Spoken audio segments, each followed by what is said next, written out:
हज़रत गिरामी, आज हम इंशाअल्लाह ताला शहंशाह सिस्तान, बादशाह दक्कन, पेनगोंडा शरीफ के शहंशाह हज़रत सैयदना बाबा फ़खरुद्दीन रहमतुल्लाहि ताला अलैहि की सीरत सुनने जा रहे हैं। हम सबको मालूम है कि इसी महीने के 3, 4, 5 तारीख़ को सैयदना बाबा फ़खरुद्दीन रहमतुल्लाहि ताला अलैहि का उर्स मुबारक है और हमें हमारे बहुत क़रीब रहने वाले एक अल्लाह के वली जिनकी सीरत हमें मालूम होना भी ज़रूरी है। मेरे ख़याल से बहुत सारे लोगों को सरकार बाबा फ़खरुद्दीन रहमतुल्लाहि ताला अलैहि की ज़िंदगी क्या है, कहाँ से आए हैं, आप कहाँ के रहने वाले थे, आपके बाप दादा, आपके आबा व अजदाद कहाँ के रहने वाले थे, शायद बहुत सारे लोगों को मालूम नहीं है।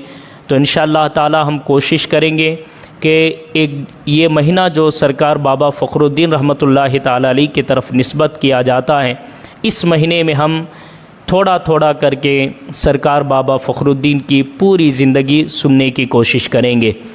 अल्लाह तबारक व ताला जब दीन का काम लेना चाहता है तो अल्लाह ताला सबसे पहले अपने महबूब बंदों को चुनता है, अपने वलियों को चुनता है और फिर उसके बाद अल्लाह ताला उन वलियों को वहाँ भेजता है जहाँ दीन की ज़रूरत होती है, जहाँ दीन के काम करने की ज़रूरत होती है तो अल्लाह ताला फिर अपने महबूब बंदों को वहाँ भेजता है। सैयदना सरकार बाबा फ़खरुद्दीन रहमतुल्लाहि ताला अलैहि हैं, सरकार बंदा नवाज़ हैं। इस तरह कई लाखों के औलिया कराम इस हिंदुस्तान के सरज़मी पर तशरीफ़ लाए दीन के काम के लिए। उन्हीं में से एक अल्लाह के वली हैं हज़रत सैयदना बाबा फ़खरुद्दीन रहमतुल्लाहि ताला अलैहि। सैयदना बाबा फ़खरुद्दीन रहमतुल्लाहि ताला अलैहि का जो ख़ानदान है, आपके आबा व अजदाद हैं, आपके वालिदैन हैं, आपके बाप दादा हैं, ये कहाँ के रहने वाले थे। रिवायतों में आता है कि सरकार बाबा फ़खरुद्दीन रहमतुल्लाहि ताला अलैहि का जो ख़ानदान था वो ख़ानदान पहले से ही शाही ख़ानदान था, यानी बादशाही ख़ानदान था।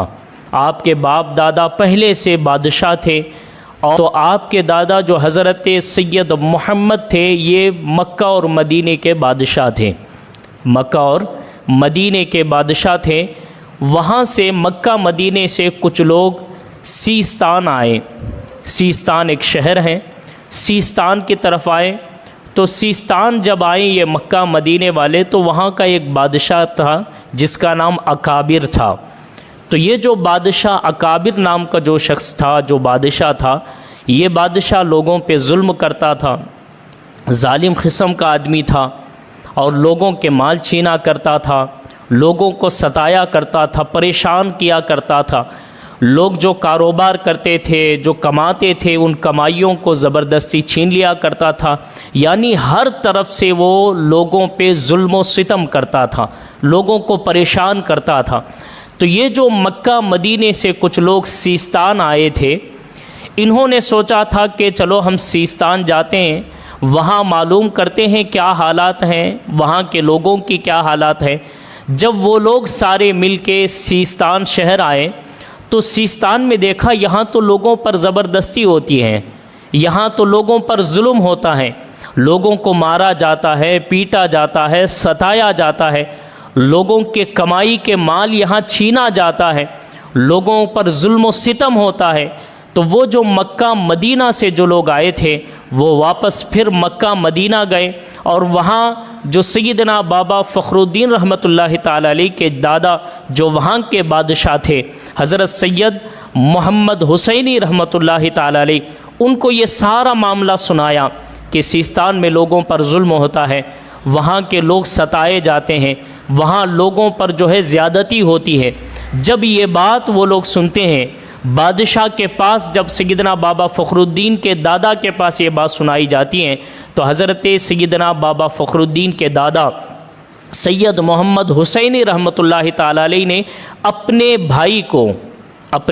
भाई को जिनका नाम सैयद अबुल कासिम है, क्या नाम है, सैयद अबुल कासिम है, इनको अपना जानशीन बनाकर, अपना खलीफा बनाकर, इनके साथ लाखों के लश्कर को देकर आपने सीस्तान को भेजा।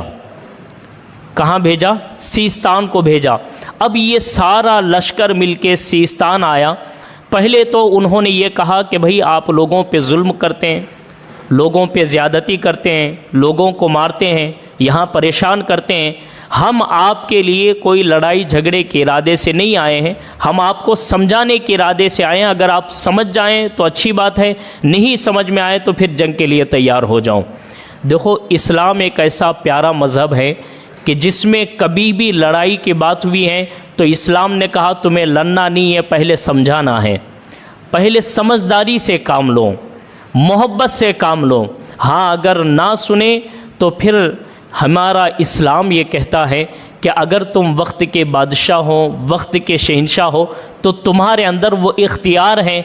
अगर तुम वक्त के शहंशाह नहीं हो, तुम आम आदमी हो, तो हमारा इस्लाम कहता है फिर जो वक्त का बादशाह है, फिर वक्त के जो काम करने वाले हैं, जो मुल्क चलाने वाले हैं, तुम्हारा ऊपर ये फ़र्ज़ बनता है कि तुम क़ानून को अपने हाथ में ना लो, बल्कि जो क़ानून जानने वाले हैं उनके पास जाके अपना हक़ हासिल करो। तो सैयदना बाबा फ़खरुद्दीन रहमतुल्लाहि ताला अलैह के जो दादा थे, जो मदीने के, मक्के के बादशाह थे, आपने अपने भाई को नाइब बना के भेजा था। तो हज़रत सैयद अबुल कासिम मदनी रहमतुल्लाहि ताला अलैह ये आए, और आने के बाद सीस्तान के वो जो जालिम बादशाह था जिसका नाम अकाबिर था, उसको समझाया। पहले तो मोहब्बत के साथ उसको नसीहत की। उसने कहा कि भाई तुम कहाँ से आए हो, तुम यहाँ के रहने वाले नहीं, तुम तो मक्का मदीने के रहने वाले हो, तुम्हें मेरे बारे में मालूम नहीं है। मेरे पास बड़ा लश्कर है, उसके पास मामूली लश्कर नहीं था। रिवायतों में आता है, तारीख़ में आता है, उसके पास सिर्फ हाथियाँ 1 लाख से ज़्यादा थी।